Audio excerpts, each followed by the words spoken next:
berbagai modus operandi kejahatan perikanan yang dilakukan oleh kapal EU fishing yang ditemukan oleh pemerintah Indonesia. Satu, pemalsuan dokumen. Jadi dokumennya dipalsuin. Kapalnya ukurannya 150 gross ton. Tapi ternyata dokumennya minta dibuat jadi 100 gross ton. Apa itu gross ton? Anda nanti belajar di stabilitas kapal. Atau silakan buka di Google. Gross ton ini. Jadi ini satuan volume. Ada lagi yang namanya DWT, deadweight tonnage. Kemudian ada lagi LWT dan sebagainya. Ini cuman ya kita lupakan saja. Intinya pemalsuan dokumen. Atau misalnya kaptennya namanya Alex, tapi yang didaftarkan namanya Ando. Sementara si Alex ini dia nggak punya sertifikat. Itu pemalsuan dokumen. Kemudian yang kedua ada double flagging dan double register. Double flagging ini benderanya dua. Jadi bendera dua itu jadi satu kapal tapi dia pakai benderanya dua. Nanti suatu saat Anda nemuin deh. Satu pakai Indonesia ketika nangkep di ZTE. Tapi berikutnya 2 hari kemudian, 3 hari kemudian benderanya kau ganti jadi Panama misalnya. Double flagging. 2 bendera. Atau tadi dikatakan double register. Double register ini satu kapal dia ukurannya misalnya 100 GT. Didaftarkanlah ke pemerintah. Yang satu dokumennya menyatakan dia 100 GT. Tapi dia bikin lagi dokumennya.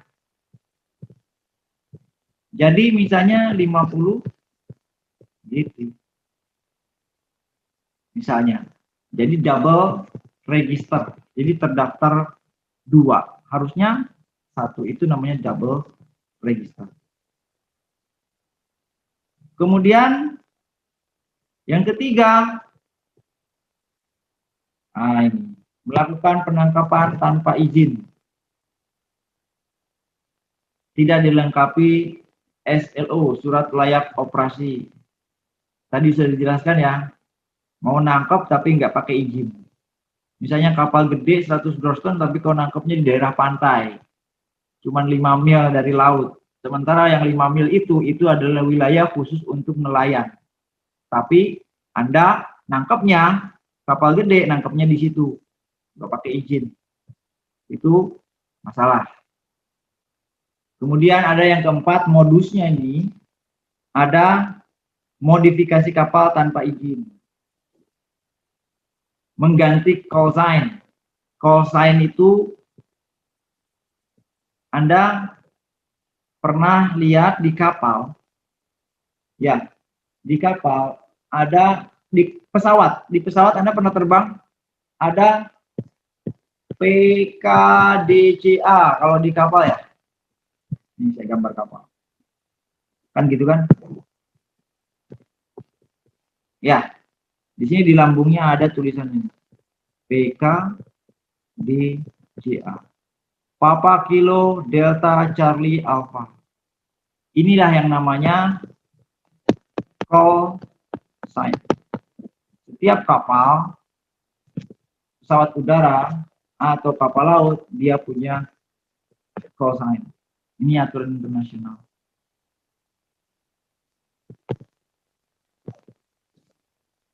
Tapi dimodifikasi, diganti call sign-nya.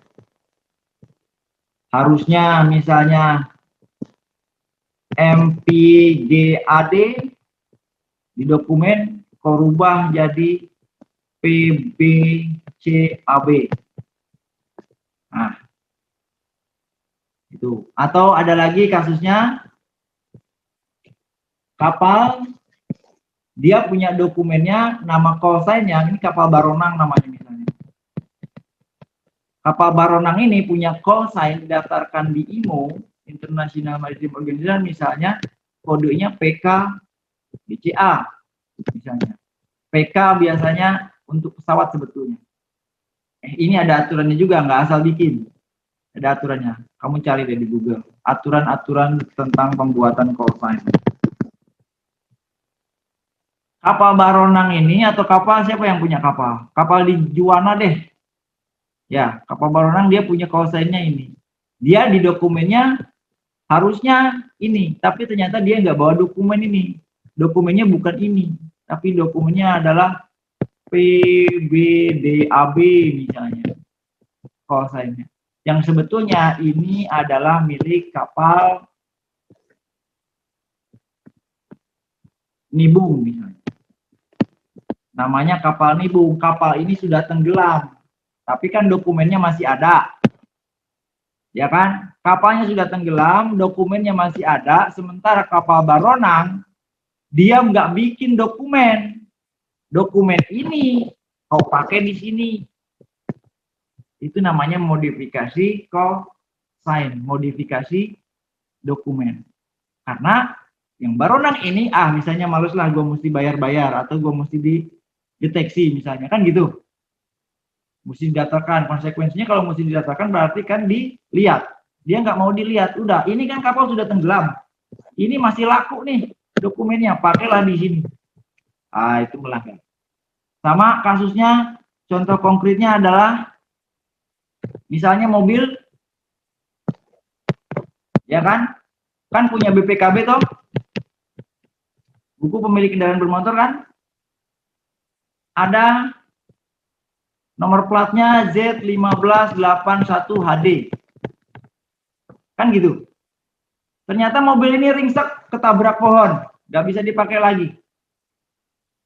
Terus kau beli mobil curian. Mobil curian kan nggak ada BPKB tuh. Ya nggak? Mobil curian nggak ada BPKB. Tapi kau punya dokumen BPKB ini, pakailah ke sini. Platnya kau masukin di sini. Padahal yang ini adalah punyanya ini, tapi ini mobilnya udah nggak dipakai lagi, udah ringsek, dijual pun nggak bisa, dirongsokin lah, ya kan? Mobil curian kau beli, dokumennya kau pakai yang ini namanya juga curian, nggak ada BPKB-nya. Itu pemalsuan dokumen. Ketemu bahaya. Di mana ketemunya kalau mobil? Rangka mesin biasanya ya, polisi yang lebih tahu. Oke, begitu kira-kira. Kemudian ada menggunakan ABK atau nakoda asing. Nih, tanpa izin. Jadi aturannya adalah sebetulnya Indonesia mengatakan bahwa kalau kapal berbendera Indonesia, dia harus menggunakan ABK Indonesia.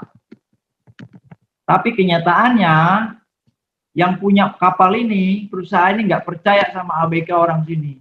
Nggak percaya deh kerjanya nggak beres. Ya direkrut lah orang asing.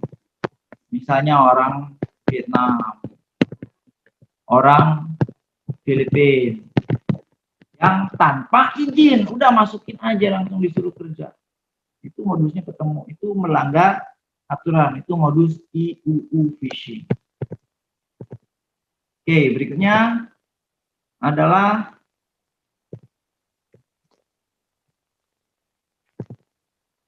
mendaftarkan pamput asing sebagai kapal Indonesia serta memasukkan dokumen kependudukan ABK. Ya kan? Pamput asing, kapal pompa untuk menyedot ikan itu harusnya punya asing, tapi dia didaftarkannya katanya milik Indonesia katanya. Atau tadi memasukkan dokumen kependudukan ABK. Jadi ABK-nya ada 5. ABK-nya ada 5. Tapi ini orang asing semua. Dibikinin dia KTP. Sementara KTP, syarat KTP dia harus WNI, warga negara Indonesia. Tapi dia bukan WNI, orang asing. Tapi dia dibikinin KTP, kan banyak tuh. Ya kan? Menyogok-nyogok tuh. Sampai alamatnya tuh. Kalau ketahuan, oh ini adalah pidana. Ilegal. Kan gitu. Ini yang sering ketemu oleh kapal-kapal pengawas perikanan. Kapalnya Indonesia, ABK-nya ada 50, ABK Indonesia 20 misalnya. Kaptennya orang asing nggak punya KTP. Ada KTP tapi kenyataannya dia adalah WNI, kan salah. Kan turuninnya harus jelas. Kalau mau punya KTP, dia harus WNI dulu. Habis WNI, baru dia punya KTP. Gimana ceritanya dia orang Amerika, nggak jadi WNI, tapi dia punya KTP? Udah jelas salah tuh. Ya kan? Itu mendaftarkan ABK kependudukan, memasukkan KTP. Kemudian ada yang ketujuh, mematikan transmitter kapal, VMS. VMS singkatan dari Vessel Monitoring. Jadi setiap kapal yang didaftarkan, dia nanti dipasang VMS, alat. Jadi alat ini dia dapat mendeteksi posisinya. Misalnya nangkepnya di fishing ground mana. Kan kedeteksi kan? Ini kan data ini kan berdasarkan dari VMS nih.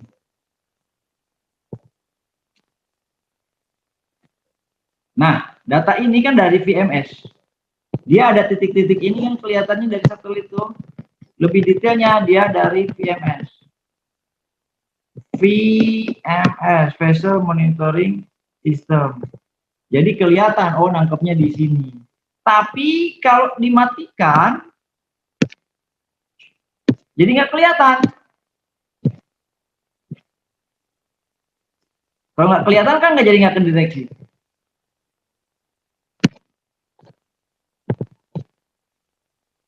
Ini adalah mematikan transmitter, ini ketahuan. Biar nggak ketahuan nyolongnya. Kan gitu. Kalau handphone, kau taruh GPS tracker lah. Kalau di mobil ya, dipasangin GPS tracker tuh. Jadi ketahuan tuh mobilnya di mana lokasinya, kan gitu. Tapi GPS trackernya tuh kamu matiin. Biar mobilnya nggak kelihatan kemana-mana. Biasanya kan mobil travel pakai GPS tracker toh. Biar yang punyanya tahu kan. Oh ke Bengkulu, oh ke Palembang, ketahuan. GPS trackernya kau matikan, VMS-nya kau matikan, jadi nggak ketahuan dia berangkat kemana. Kemudian yang ke-8 ada modus transshipment. Transshipment itu dia mindahin kapal tengah laut. Jadi kalau misalnya ini laut, kapalmu nangkep di sini, ya kan? Harusnya kamu balik ke darat. Ikannya kau daratkan di sini. Kenyataannya ikannya nggak kau daratkan di sini, tapi ada kapal temanmu masuk, kapal asing. Pindahin kapal, pindahin ikannya ke sini. Pindahin ikannya ke sini, lari dia, kabur. Misalnya kemana? Jepang, misalnya langsung berangkat ke Jepang. Ini nggak dapat ikan, dibilangnya. Ketika datang ke sini, mana data ikannya? Mau dihitung ikannya sama pengawas, sama observer. Nggak dapet, Pak. Padahal ikannya sudah kau pindahin sama kapal ini. Bawa kabur. Hah? Unreported dong? Ya. Tidak dilaporkan. Atau laporannya bohong. Kau dapat 50, pindahin ke sini 30, 40 deh. Bawa kabur. Yang 10, kau balik ke sini, laporin. Cuma dapat 10, Pak. Padahal yang 40-nya kau bawa curi. Pulang ke negara orang lain. Itu ya, itu adalah modus transshipment. Kemudian ada lagi melaporkan logbook. Nih, jadi setiap kapal itu ada logbook. Logbook itu jurnal harian. Jadi setiap nangkepnya di mana, posisinya, koordinatnya, jumlah tangkapannya berapa, ikannya berapa, itu dicatat. Itu dicatat di logbook namanya. Tapi kalau laporkan palsu juga. Nangkepnya di koordinat lintang utara sekian derajat bujur timur. Koordinat Anda sudah belajar atau belum, nanti dibahas di produktif ya. Kalau ini, jadi koordinat itu garis lintang dan garis bujur. Ini ada lintang utara atau lintang selatan, ini ada bujur timur atau bujur barat. Nah, inilah posisi kapalmu perpotongan ini. Koordinatnya misalnya 05 derajat lintang utara, 113 derajat bujur timur. Nangkapnya di sini, banyak ikannya. Tapi kau laporkan nggak di sini, di logbook itu. Kau bikin laporannya di koordinat sini. Yang nggak ada ikannya, kau bohongin tuh Indonesia. Di sini banyak ikannya. Tapi nggak kau laporin. Kenapa? Oh, ini lahan saya. Jadi kalau nangkep saya ke sini aja. Sementara yang dilaporkan, ini loh posisinya di sini. Nggak ada ikannya. Itu ya. Itulah modus juga, termasuk modus. Oke. Memasukkan logbook. Kemudian pelanggaran fishing ground. Ada namanya fishing ground. Fishing ground. Ini Anda harus paham. Kalau orang perikanan, orang penangkapan harus sudah ada di luar kepala istilah namanya fishing ground. Atau bahasa Indonesianya daerah penangkapan. Apa itu kriteria fishing ground? Anda cari itu di Google. Cari fishing ground itu apa sih? Syarat fishing ground untuk gill net, untuk pancing long line, apa aja. Ini fishing ground. Dipalsuin fishing groundnya, sama kayak tadi. Koordinatnya di sini, banyak ikan, inilah fishing groundnya sebetulnya. Tapi kau tipu Indonesia, kau ini Pak, tempatnya di sini loh Pak. Fishing groundnya. Padahal di sini nggak ada ikan. Atau di sini, ya ikannya dikit deh. Kalau di sini banyak. Tapi kau bohongin tuh. Biar orang kapal lain nggak mau ke sini. Biar Indonesia kapal pengawas nggak ke sini. Kapal-kapal pengawas, ikan banyak di sini. Ini kan rawan pencurian. Ikannya banyak. Pasti kapal pengawasnya jagain di sini. Tentaranya jagain di sini. Ya kan? Tapi kau bohongin, fishing groundnya di sini Pak. Jadi kapal pengawasnya tuh ke sini. Kapal perangnya TNI Angkatan Lautnya jagainnya di sini, misalnya, yang difokuskan di sini. Padahal kenyataannya ada di sini ini nggak dijagain nih. Oh bebas aja dia nyuri. Orang kapalnya di sini. Abai setelah nangkap di sini, VMS-nya dimatiin pula. Ya kan nggak ketahuan. Itu ya. Oke, berikutnya. Setelah pelanggaran fishing ground, ada menggunakan alat tangkap terlarang. Menggunakan alat tangkap terlarang, sekarang ada namanya straw dilarang ya.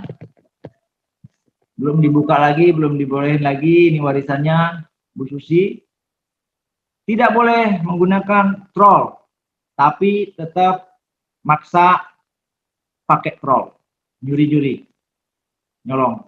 Troll itu kan gini, sorry, gini. Nah, ini ditarik ini sama kapal. Jadi sampai karang-karang pun ditarik itu dapat semua. Ini merusak lingkungan. Nanti pembahasan merusak lingkungan ada, kamu cara ngitungnya gimana, analisisnya gimana. Nah, itu udah menarik nanti. Ini dilarang, tapi kau pakai juga. Melanggar, modusnya ada pertemuan sama pengawas. Disita kapalnya. Kan gitu. Oke. Berikutnya, ada yang terakhir nomor 12. Tidak memiliki atau bermitra dengan unit pengolahan ikan. Nah, sekarang kalau kapal nangkep, regulasinya adalah setiap kapal ini harus bermitra dengan unit pengolahan ikan. Pengolahan yang mana? Pabrik ikan deh, yang milik Indonesia. Atau kapal ikan ini dijual ke unit ini. Kapal juana yang kapal-kapal tradisional di Juana, apakah dia ke unit pengolahan? Ada, walaupun dia tidak skala industri besar misalnya. Tapi ada kan dia yang nampung kapal-kapal selarnya, ikan-ikan selarnya nampung. Tapi dia nggak, yang ilegal itu dia nggak ada kerjasama dengan ini. Ya iya, kapal ini nangkep ikan ini langsung dicolong bawa ke luar negeri. Pakai transshipment tadi. Pindahin ikannya, bawa kabur, ini balik ke Indonesia, lu laporin nol. Padahal kau boyong 100 ton yang nangkep tuna pula, harganya $1 dolar. Apa nggak rugi Indonesia?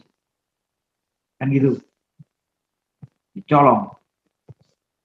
Oke, berikutnya ini ada lagi tindak pidana yang lain. Ada transaksi BBM ilegal. Nah, ini Anda hati-hati. Ya, transaksi BBM ilegal nanti kalau Anda kerja di laut, itu harus paham transaksi BBM. Jadi kapal itu kan bawa solar. Ya kan? Anda minta sama perusahaan, tolong isi 100 ton solar. Dengan alasan perhitungan operasionalnya, jarak tempuhnya kan segini. Kenyataannya Anda berangkat ke laut, 100 ton ini Anda jual. Ada kapal datang, saya mau jual solar. Jual solarnya ke sini, 75 ton. Pasti kalau di sini 25 ton. Operasinya ikannya dapat banyak. Tapi operasinya misalnya harusnya jauh karena 100 ton, tapi ternyata karena Anda kan punya niat nih, mau ngejual solar, nggak usah ke sini deh, di sini aja deh. Kan gitu. Yang 75 tonnya kau jual. Itu korupsi ya. Tindak pidana itu. Hati-hati. Oke, berikutnya ada lagi imigrasi. Penyelundupan manusia, pemalsuan dokumen imigrasi. Ada lagi ketemu, misalnya kapal ikan harusnya nangkap ikan. Ikan dapat, dia bawa ke Malaysia, dijual di Malaysia. Tapi bukan hanya ikan aja. Ada orang-orang Indonesia yang diselundupkan masuk kapal ini untuk dijadikan pekerja ilegal di Malaysia. Kalau kerja Indonesia masuk ke Malaysia kan harus ada izin. Iya kan? Izinnya agak rumit, imigrasi. Tapi, udahlah. Nggak usah lewat imigrasi. Kau selundupkan pakai kapal ikan. Mau ke Malaysia, berhenti di Malaysia, kau turunin. Nah, ini korban-korbannya ini, dosanya kalian dosa gede itu kalau bikin. Ini kan kadang-kadang ada yang jadi prostitusi ya. Bukannya kerja benar malah jadi pelacur. Kau bilang kau nggak tahu lah, saya nggak tahu itu jadi pelacur. Oh nggak bisa, kalau jadi melanggar hukum kok. Dosanya kena tuh. Ya, hati-hati tuh. Kalau misalnya, kamu kapal mau berangkat ke Vietnam ya? Nitip dong saya 5 orang lah. Ini kasihan nih keluarganya, dia mau ketemu nih di Vietnam. Oh jangan, coba-coba deh. Jangan anak belas kasihan, ya udah nggak apa-apa ikut nanti ke Vietnam. Nanti di sana dijemput kok sama keluarganya. Kau ditipu. Padahal trafficking.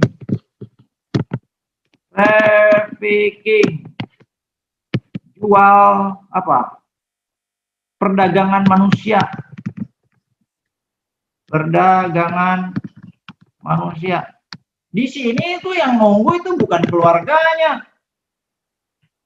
Di sini siapa? Bisa jadi mucikari kah? Bandar narkoba kah?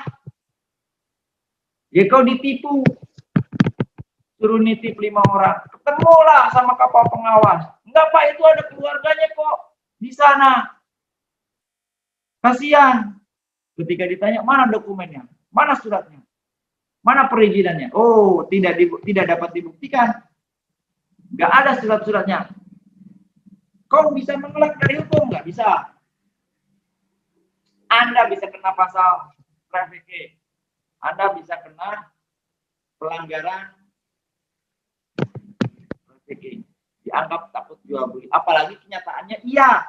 Ketika di sini, kemudian masuk ke Vietnam dijadikan taruhlah misalnya jadi kurir narkoba. Ketangkep sama polisi Vietnam. Orang Indonesia, kau berangkat dari mana? Asalnya dari mana? Saya dari Indonesia, Pak. Bagaimana caranya sampai ke Vietnam ini? Saya pakai kapal ikan ini, Pak. Oh, kapal ikan ini, kapal Baronang. Siapa kaptennya? Kena. Bis kaptennya tanya lagi, siapa yang punya perusahaannya? Perusahaannya terlibat, kena. Tapi perusahaannya, pemiliknya, oh, saya nggak tahu kok. Saya nggak memerintahkan itu, ya dia mau pinter-pinter aja karena dia bawa kapal. Oh, kena kau. Lepas tangan perusahaan. Dipecat iya, dihukum iya, keluargamu ditinggal jauh pula. Rugi semua. Hati-hati ya. Oke, berikutnya. Setelah tindak pidana imigrasi ada bea cukai. Bea cukai ini adalah perkara keuangan. Biasanya ini masalah pajak. Jadi kapal Indonesia atau kapal asing nangkep kan dapat ikan. Kemudian ikannya itu yang nggak serta-merta, silahkan dong Indonesia juga minta kontribusi dong. Kamu dapat 50 ton, dapatnya berapa? 100 miliar, gue minta jatah dong. Indonesia minta jatah karena Indonesia yang punya wilayah EE. Pajaknya misalnya 5% dari 100 miliar misal. Harus setor nih kapal. Kau kerja di kapal asing harus setor nih 5%-nya ke Indonesia.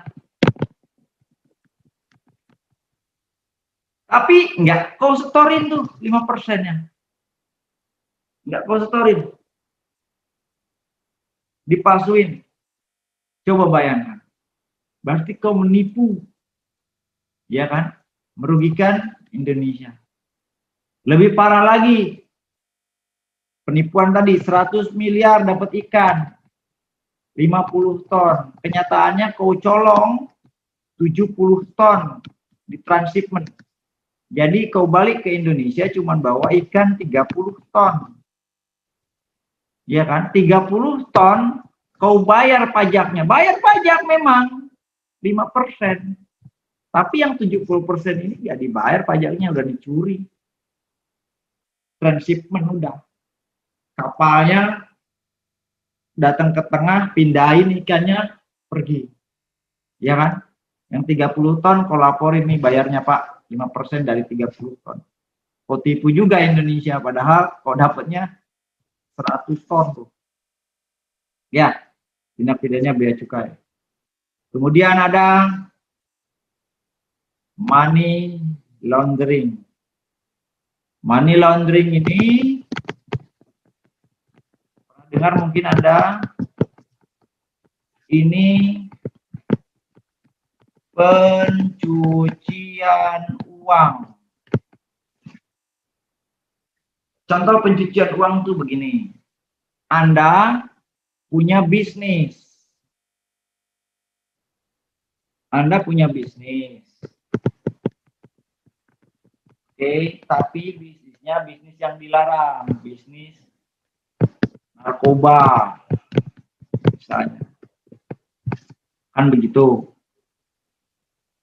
Anda kan dapat duit dari narkoba ini. Nah, uangnya ini kau belikan kapal ikan untuk nangkap ikan.